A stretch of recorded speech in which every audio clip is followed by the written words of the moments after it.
and that's Shaq Thompson.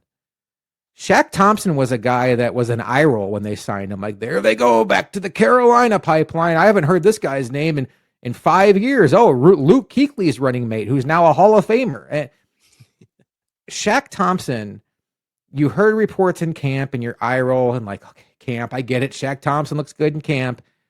And then week 1 happens and the Bills linebackers look absolutely lost against the run.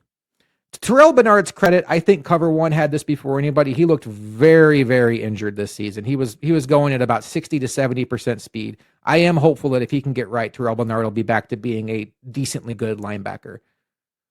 But the reality of Terrell Bernard in 2025 was he was an absolute weakness on this team.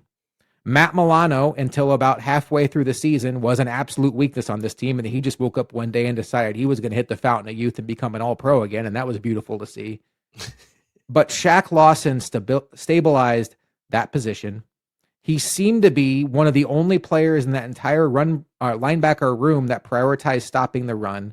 When Terrell Bernard goes out, you're not just losing your middle linebacker, you're losing a team captain, you're losing the guy that calls the plays in the huddle and does the checks, and Shaq Thompson took over all of that.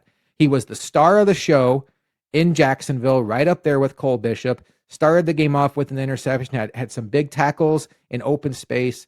I don't know if he'll be back next year. I don't know if he's a scheme fit. I saw him on Twitter say that he can play in a 3-4 or a 4-3. I'd love to have him back as a stopgap.